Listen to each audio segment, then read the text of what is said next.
Okay, so I'm not even going to really do too much with this editing because this this kills me a bit.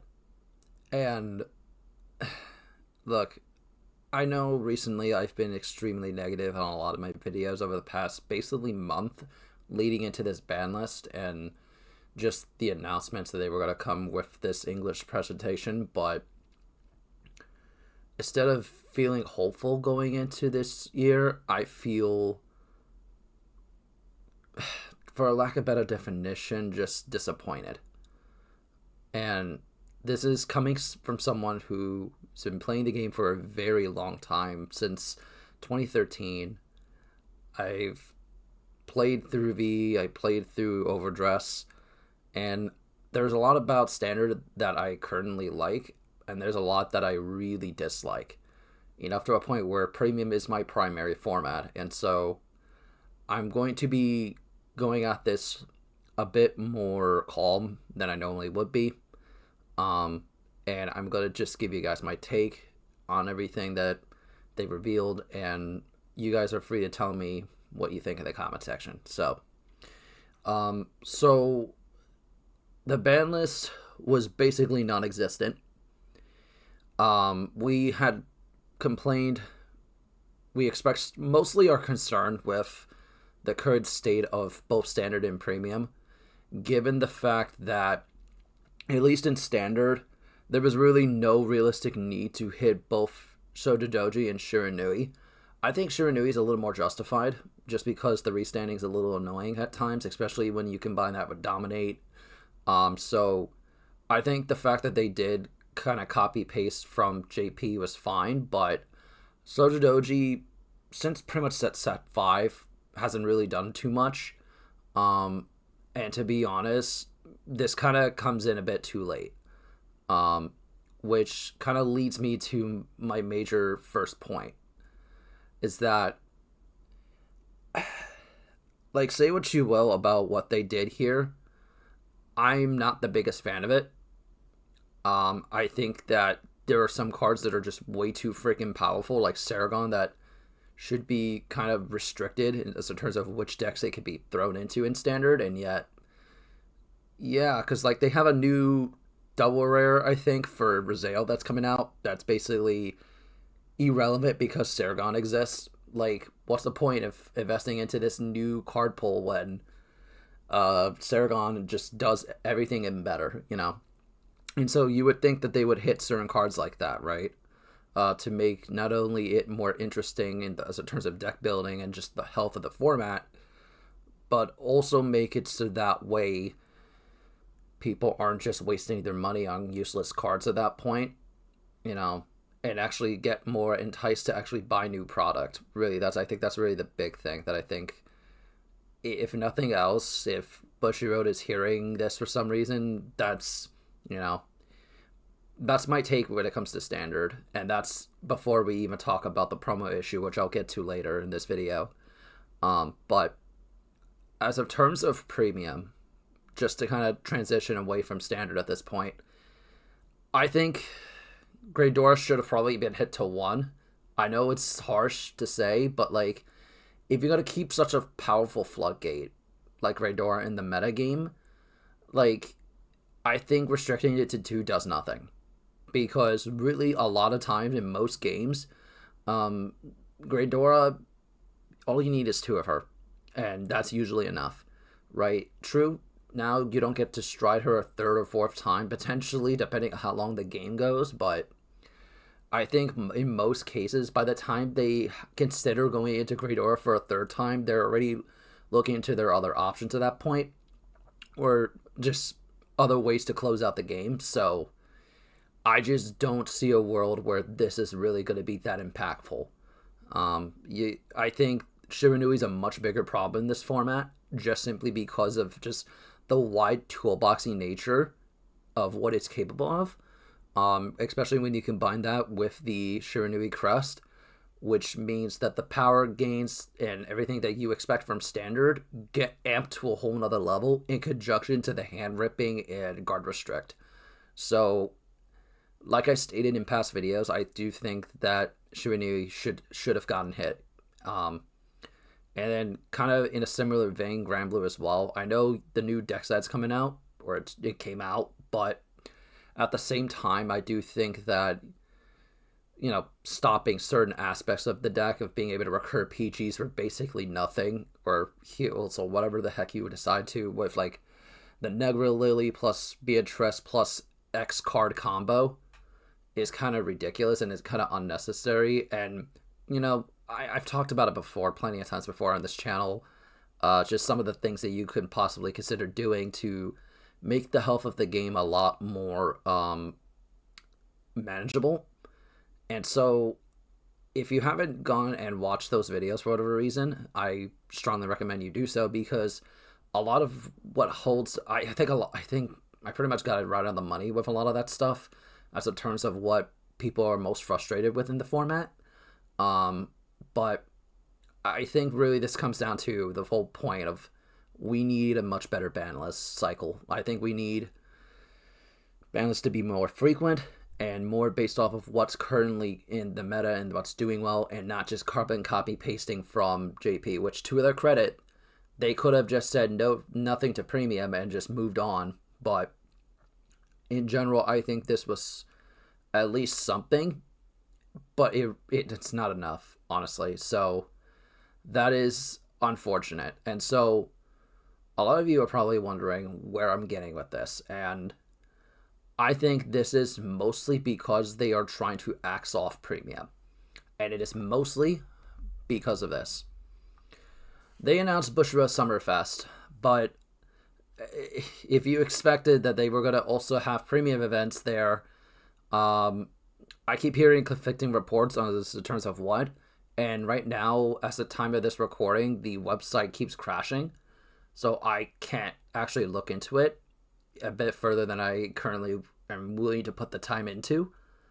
But from what it seems like, people are already not happy with it, of the fact that, especially in North America and Europe in particular, there is, interest in premium, a lot of interest in premium, especially in North America, especially in the United States.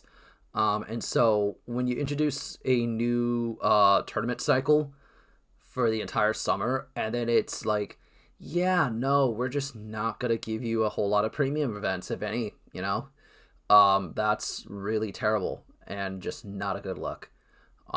It's kind of like you're just kneecapping us, and you're just shooting yourselves in the foot at that point. And so, because I've already seen comments where it's like, oh, well, premium, so I'm just going to go play One Piece or Digimon or whatever new trading card game, like Union Arena at this point. And there have been plenty of posts about that before, and I think regardless of how they went about it, this was going to be a huge year for Bushiroad, right?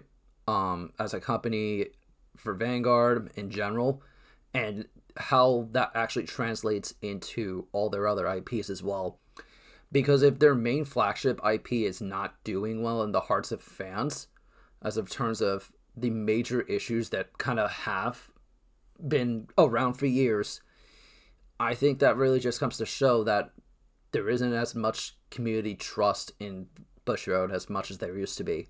Like 2-3 years ago, there used to be constant ban lists, there used to be, more transparency.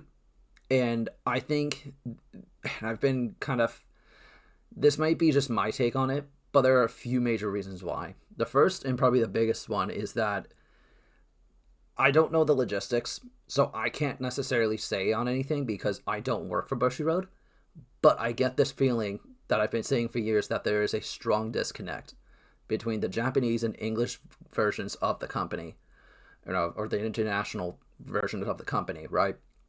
Where the international side of the company, as far as I can tell, really wants to do more for the game, but they are they're basically extremely limited on what they can realistically do. Not only just in terms of ban lists, but also just hosting events and what they're kind of allowed, because, Bushiroad JP is giving them the guidelines of like, hey, this is how we want things to be run. Much to their dismay, because otherwise, if Bushiroad International had complete control of the ban lists, there'd be way more swift changes, because even they have to recognize that Shiranui doing as well as it has in premium, or just certain decks or certain cards being problematic in standard, even upon release, like it's kind of just feels bad, right? And so, in general, this kind of leads me into my major point. All this discourse, all this distrust, and I think Bushiroad is going to try to kill off premium this year. Like, after Worlds, you're going to have Summerfest, and then when they inevitably announce the next season for BCS, they're going to probably axe premium completely, like they did with V last year. Now, this may be coming off extremely harsh. This may be coming out of left pocket, but I get the feeling that that's what's going on. And I'm going to quickly try my best to explain why that's probably not the best idea either. So, when you get rid of an eternal format such as premium, a long-lasting format that people, for the most part, usually just play for fun and they enjoy, and they like playtesting stuff for it, and they like going to and competing in events because it's super competitive, and you don't actively support it for your international audience, that is not ideal. It leaves a lot to be desired, and it just leaves people in this awkward spot for people who've been collecting cards like myself for years who can't necessarily afford a lot of the new stuff coming out every year, but wants to keep up with the game, keeps up with the franchise, in their own way. It kind of just comes off like you're, kicking us across the face and just saying no. And so I get the feeling that they're doing this because they recognize the fact that premium does not do well in Japan, and Bushiroad of Japan is kind of sitting there like, well, is there really a point to making premium products, of actually giving premium any of attention? And until we ever, because let's be honest, we're never going to figure out exactly like if, international Bushiroad actually has more control than we actually think they do. But I also get the sinking suspicion that that's just because of that strong disconnect, and because of the fact that even with public outcry, that they're just like, yeah, no, we don't care about premium at this point. We already tried. I think this might be the final year for premium. I would love to be proven wrong. I genuinely would be, but I think this might be the last year for premium. At least as a supported format at this point, right? Because I could definitely see a world where they just go, okay, you know what? We're going to make this into another side event for the next, so because it also saves them money at that point too, from having to host the event for 2 days in a row like that. So that's something I could definitely see them doing in the future. And, and that's such a shitty feeling to feel like, right? And so it just bothers me, because as a longtime player, as someone who's been with the franchise for as long as I have been, and probably people who've been around even longer than I have, it just does not feel good. And I think at this point, a lot of people are going to be asking this same question: Are they purposely trying to kill off premium? And I would probably say yes. And then it's like, okay, well, what's the alternative? Play standard when there are a myriad of different issues with the format, which, to be fair, they have been trying to address recently, which I think is a good thing. But then when you go and do this, right, you announce an English version of a manga with a very, very sought-out card, specifically for Dark States players, that they've been wondering about for a while. That just kind of comes off crappy. And how we're going to get the manga, who knows? And presumably you would need 4 copies of the manga just to get access to a playset of this card. And it just leads me to my last major point, is that even with their main format that they put so much time and effort into, there are still too many problems with it to a point where promo issues, you know, reprints, just expensive secondary marketing prices makes it a lot difficult for the average player to get into Vanguard. Now, I will at least give them credit. They are releasing the new Master Deck sets, but there should be something along the lines of the Virgilla Start deck where you have the deck, it comes in a box, it comes in a nice package, and you have a solid, foundation to actually get into the game. If you want to upgrade it, you can. If not, you can use some of those pieces toward building a deck that you actually want to play.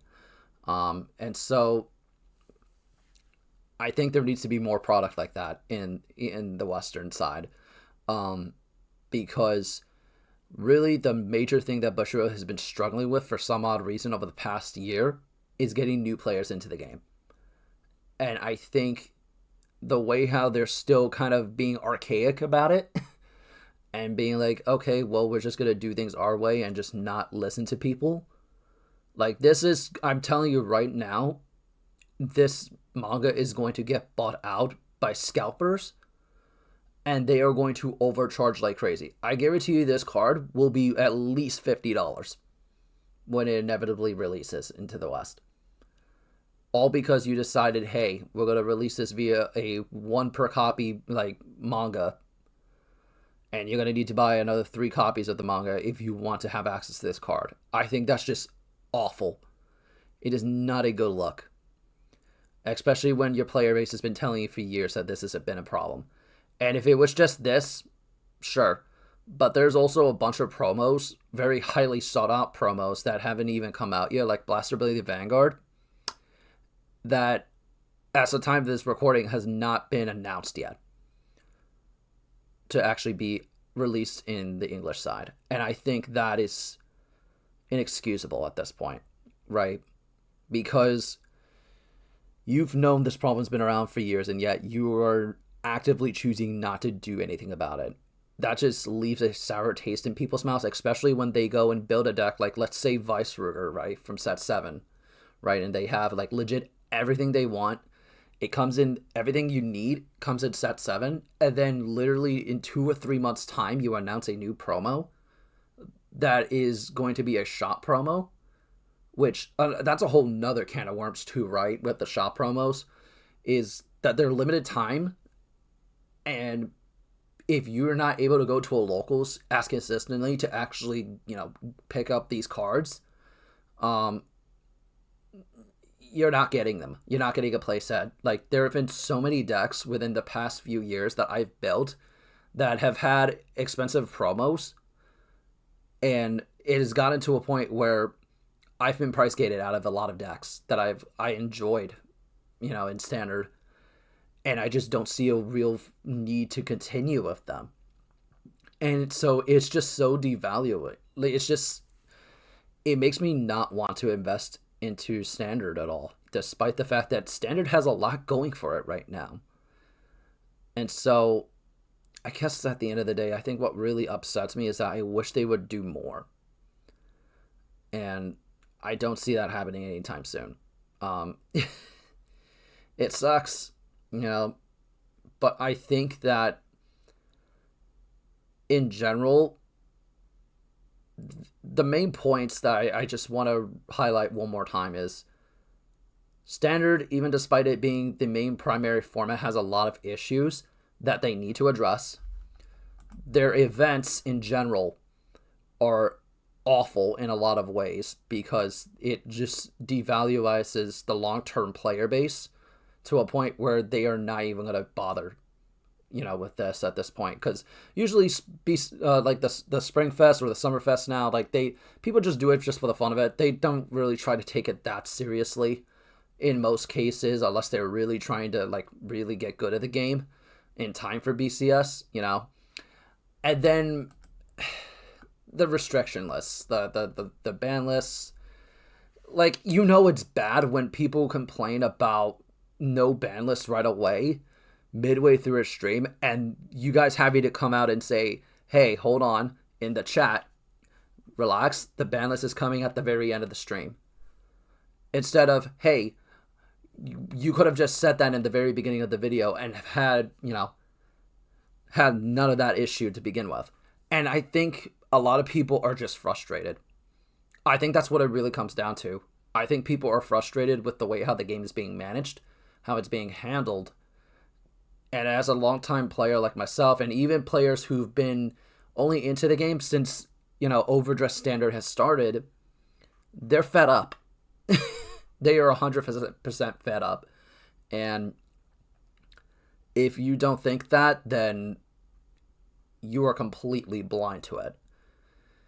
Look, I've said my piece. I'm just not really that motivated now to want to build new stuff, to want to try new things, because, truth be told, I'm at a point where if they don't attempt to correct a lot of these issues fast, I'm just not going to be really all that interested in playing Vanguard after a certain point. Like, especially in Premium's case, because keep in mind, too, outside of the deck sets, we haven't had a proper Premium set in over a year. Close to, the last major Premium set that actually came out that wasn't just a bunch of reprints / erratas was the Premium Collection in 2022. That's almost 3 years ago already, by the way. So, that's just something to throw out there. Literally, if you don't want to release product, the best way you can fix that is just by giving us the ride deck and energy in Premium. I know that in itself would create a whole slew of different problems as in terms of what should be hit on the restriction list and what can be put into the ride deck and whatnot. But I think at this point, that's the bare minimum you can do. Because honestly, I think a lot of us are just fed up. Let me know what you guys think about all this in the comment section. And I may do a podcast next week. I may not, kind of going over everything. It just depends on my mood. And if not, I don't know how much longer I'm willing to put up with actually making content if this is how we're going to be treated. Honestly. So yeah. I'll see you guys later. Bye.